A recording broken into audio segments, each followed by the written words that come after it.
Now, xCloud.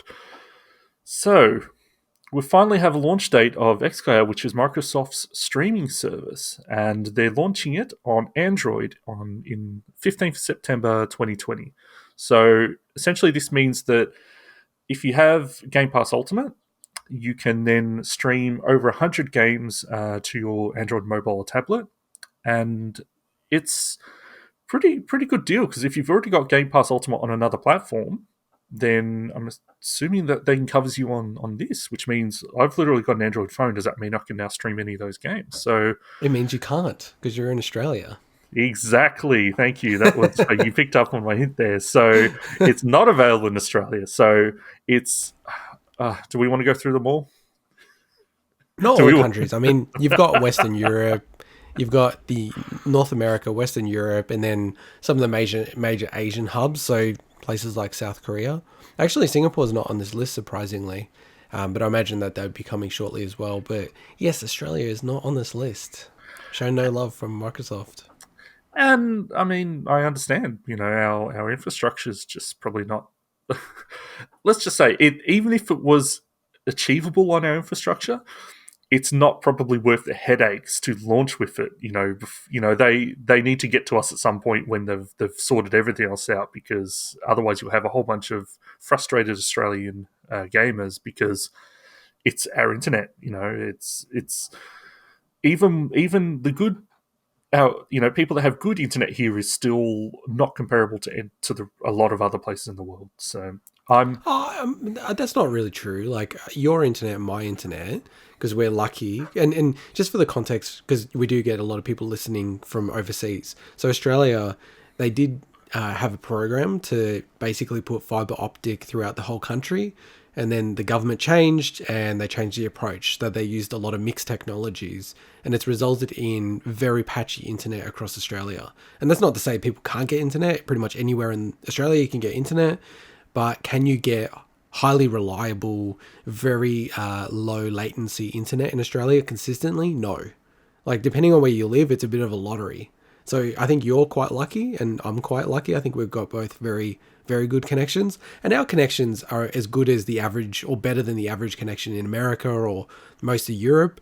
It's not comparable to somewhere like South Korea or Singapore, but that's a different sort of thing altogether because it's a very that's small that's place. kind of what I was meaning. Yeah, Is but that's those different countries? because they're so like it's such a relatively small country. We're one of the largest countries in the world, or the same size as America, right? So you kind of building that kind of infrastructure at scale is really hard, but we're actually getting on the short end of the stick for everything like that now. So same as Google Stadia, not that we'd probably either of us would be joining it, but that wasn't available in Australia either. And yet, like other product launches, like physical product launches, like new iPhones, everything like that, we've always been, in that first tier of country, sorry, that it gets released in. And I'm on the same page as you. I totally understand why Xbox is not doing it because how would you launch it in Australia? Like, ideally, you'd almost want to make it an opt in thing for Australians where you have to log in and say, yes, I want to enable xCloud and I sort of acknowledge that, internet may not be, as reliable as it needs to be for it to work well in Australia. Am I making any sense? Yeah, and the thing for me as well is I don't know how our mobile data plans compare to the other countries, because for us, like streaming some of these games are probably going to take up a decent amount of bandwidth if you want to actually like Oh, yeah. some of these games. Just to say, some of the games I've announced so far, like Gears 5, Halo 5, Hellblade, Minecraft Dungeons, which would actually probably be good on a phone, Sea of Thieves, like they're games that are designed to be played for a while, especially like Halo 5 and Gears, where they've got long single player campaigns. So you're not just playing this game for half an hour and that's it. And you could just imagine the amount of bandwidth. So yeah, I'm just thinking, obviously you can play connected to Wi-Fi, but if you're out and about, or if you're on a train or whatever, like, God, that'd be horrible. Like, how are you going to get Wi-Fi for a lot of that stuff? That's going to be substantial enough to actually stream this. So at that point, you're reliant on your mobile data plan or using Wi-Fi at home. And Wi-Fi at home is also going to be spotty, but at that point, you might as well just play it on your console or your PC.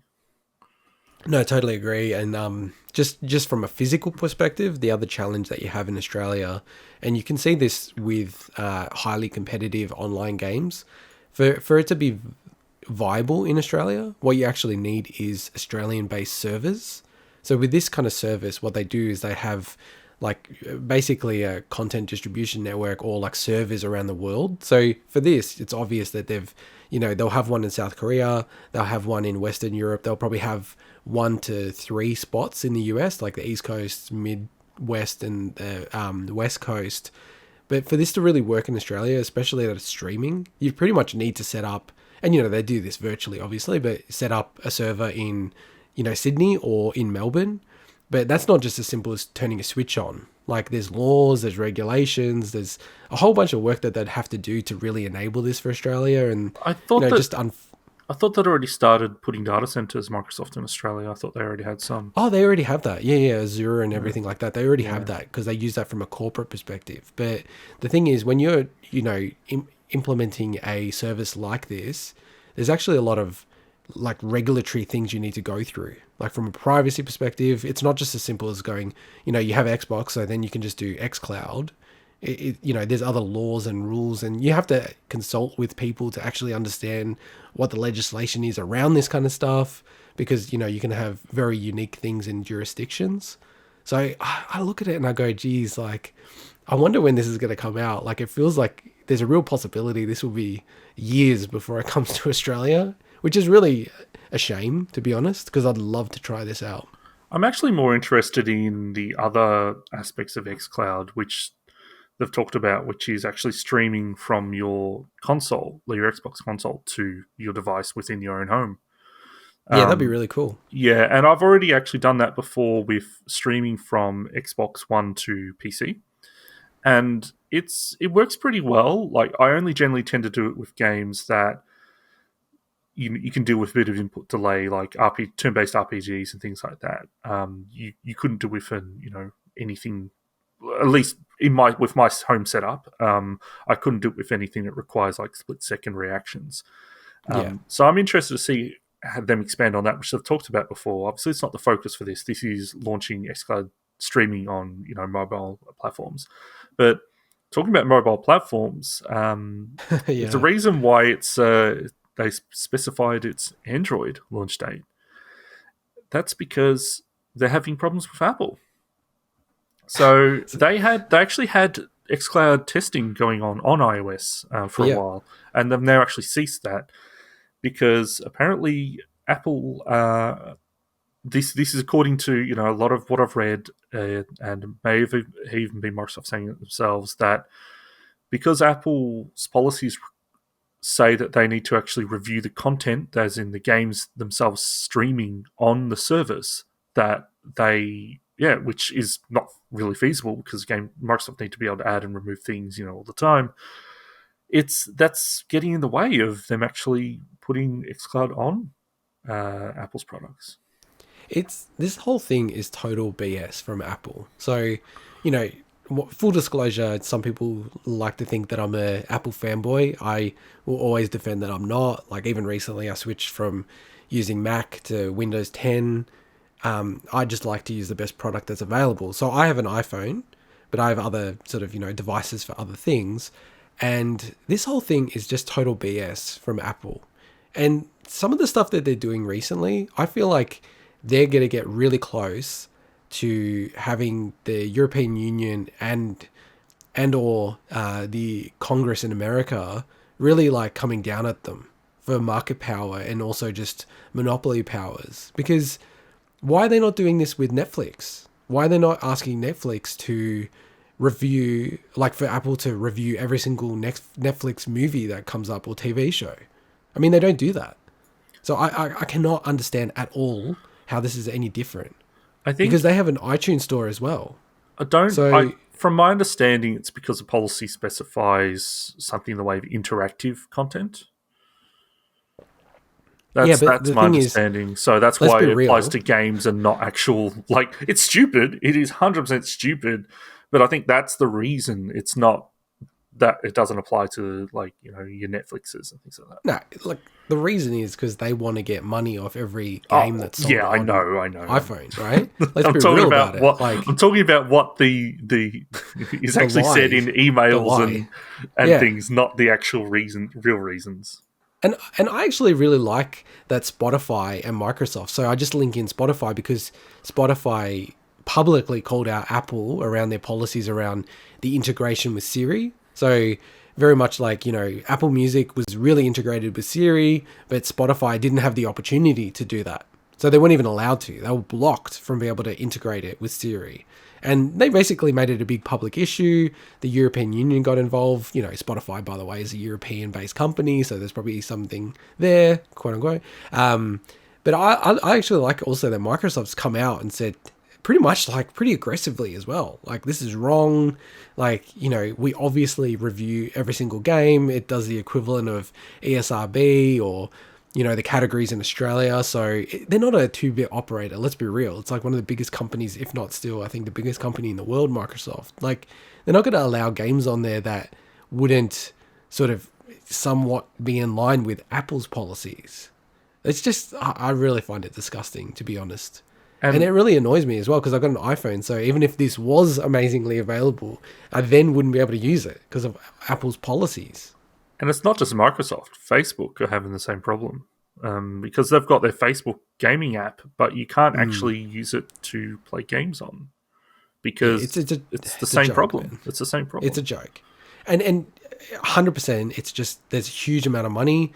It's the reason why they split the App Store on Apple into... It used to just be everything, and now it's split into apps and games. And then they've obviously got, the Apple Arcade service, which, is not necessarily going that well.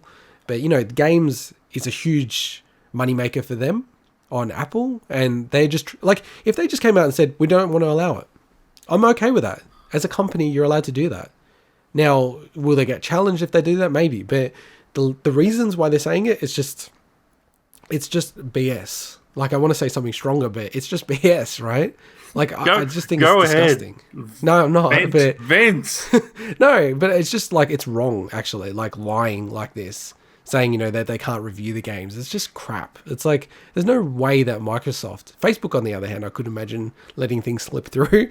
But Microsoft and Sony, they don't just let anything go on the platform, and they respond just as much as Apple. And I mean, there's been really crazy games that have been on the App Store and apps as well. So it's like, what are they even talking about? It really annoys me, actually. It really, really... Anyway, that's the rant over about Apple. So we've also had Ubisoft, sorry. I don't know why I say Ubisoft. Ubisoft. Okay, so can I just pause you there? I actually did this massive deep dive on how to say it, just given that we're doing this podcast, and it's actually mixed. It's one of those ones where pretty much it's correct to say Ubisoft or Ubisoft. Generally, if you're a French speaker, you'll say Ubisoft. And if you're an English speaker, you'll say Ubisoft. Oh, that's fair enough. I say it Ubisoft, so it was just weird. And I say Ubisoft, so we're covering both bases. Yeah. So they've signed a deal with Parsec, which is a streaming service that they've previously used to stream demos of Assassin's Creed Valhalla and Watch Dogs Legion around the time of their past Ubisoft Forward event to journalists. So we don't know at this point if it just means they've partnered for them for just to continue that purpose and expand, or if it will expand to other, uses. So it's just, another update in that streaming world. It's this stuff is coming so quickly now. Obviously Stadia has fallen on its face, but it's going to be really interesting to see where this stuff is at in 10 years' time. We had. All those. I can't remember the one of the first people that were doing this back in the day that Sony bought them and made PlayStation Now. I can't remember the name of them, but this is stuff that's been. Oh yeah, I know who you're talking about. Yeah, it's been bubbling away for a while now, but now it seems like it's actually happening. It's like, okay, streaming is here, and it's only going to get more so. And it's a little worrying because you don't want that to become the norm, because at some point then it's really out of the hand of consumers about what they have control over. And the last thing you want is for your internet connection to completely determine if you've able to play a game or not for everything.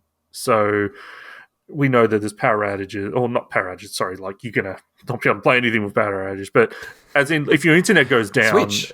if your internet goes, yeah, that's true. If your internet goes down, you can't even play a game, that's a shame, but it's good to have the options. So it'll be interesting to see where it is all in 10 But years. it's inevitable, I feel. Like, there's hurdles currently. There's hurdles in the way of streaming games. But if you look at other formats and other media, they're all moving to streaming. Like, I mean, the one album I thought I was going to buy was Tool's new album, Fear Inoculum. And then I didn't buy it because it was so expensive, by the way.